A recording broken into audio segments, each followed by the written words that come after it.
कल भारतीय cricket team ने दुबई में एशिया कप के फाइनल में पाकिस्तान को हराकर शानदार विजय प्राप्त की। यह एशिया कप में भारत की 9वीं विजय है।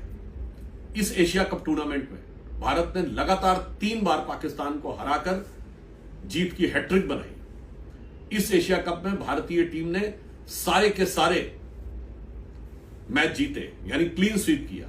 इसके लिए निश्चित रूप से भारतीय क्रिकेट टीम और उसके कप्तान सूर्य कुमार यादव और उनके सारे साथी बधाई के पात्र हैं।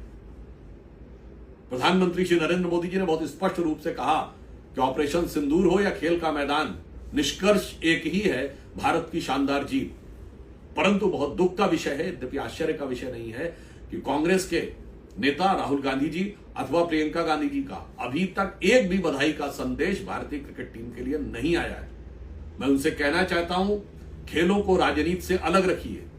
आपके मन में प्रधानमंत्री जी के लिए जिस भी प्रकार की खीज हो, ईर्ष्या हो, द्वेष हो, इन्फीरियरिटी कॉम्प्लेक्स हो, उस कारण से भारतीय क्रिकेट टीम के खिलाड़ियों के शानदार प्रदर्शन के ऊपर उसकी छाया मत पड़ने दीजिए अपनी इन्फीरियरिटी कॉम्प्लेक्स की। दूसरी बात यह है, जो और भी अधिक चिंतनीय है, कि अभी उस समय यूपीए सरकार के गृह मंत्री, जो पूर्व में वित्त मंत्री भी रहते, चिदंबरम साहब का एक बयान आया है जिसमें उन्होंने कहा है कि 26/11 के हमले के बाद गृह मंत्री जब वो बने तो उनका विचार था कि पाकिस्तान पे कार्रवाई होनी चाहिए, पर तत्कालीन पार्टी के नेतृत्व ने उसकी अनुमति नहीं दी। अब इससे बहुत साफ हो जाता है कि पाकिस्तान के साथ डील करने के लिए उनके मन का भाव क्या था। और मात्र 26/11 हमले के 9 महीने बाद इजिप्ट के शर्म अल शेख में, अर्थात एक न्यूट्रल डेस्टिनेशन पर, पाकिस्तान के साथ ज्वाइंट डिक्लेरेशन जुलाई 2009 में साइन किया गया। और दुख की बात यह है, और आश्चर्यजनक दुख की बात यह है, कि ज्वाइंट डिक्लेरेशन में बलूचिस्तान का भी मेंशन किया गया।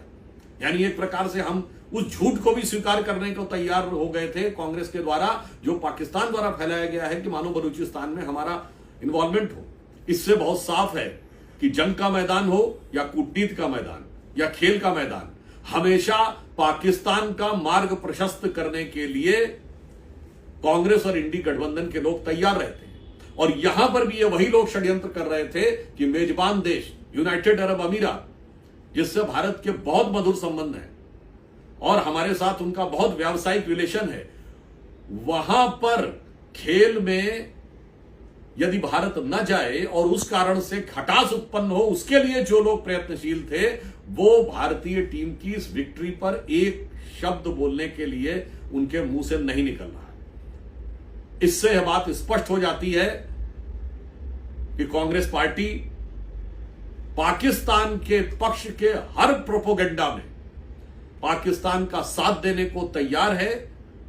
वो इंटरनेशनल डिप्लोमेसी का विषय हो, वो तथाकथित भारत विरोधी प्रोपेगेंडा का विषय हो, और अथवा खेल का मैदान हो। ऑपरेशन सिंदूर के समय जितनी सुर्खियां कांग्रेस और इंडी गठबंधन के लोगों ने पाकिस्तानी मीडिया में बटोरी थी, और जिन्होंने कितना मुंह खोल खोल कर क्या क्या नहीं बोला था, जो भारत और भारतीय सेना का मनोबल कम करने वाला हो, वो जो भारतीय सेना का मनोबल कम करने में जमीन आसमान एक करे दे रहे थे, वो आज भारतीय खिलाड़ियों का मनोबल बढ़ाने के लिए एक शब्द नहीं बोल रहे हैं। इसलिए इससे एक बात साफ हो जाती है, गठबंधन का नाम इंडिया रख लेने से दिल में इंडिया नहीं आ जाता है। इस घटना से बहुत साफ है कि जिस गठबंधन का नाम इंडिया है, उसके दिल में अगर दर्द है, दिल में अगर मोहब्बत है, तो वो इंडिया के लिए नहीं, पाकिस्तान के लिए है। और अगर अदावत है, तो वो पाकिस्तान के लिए नहीं, इंडिया के लिए।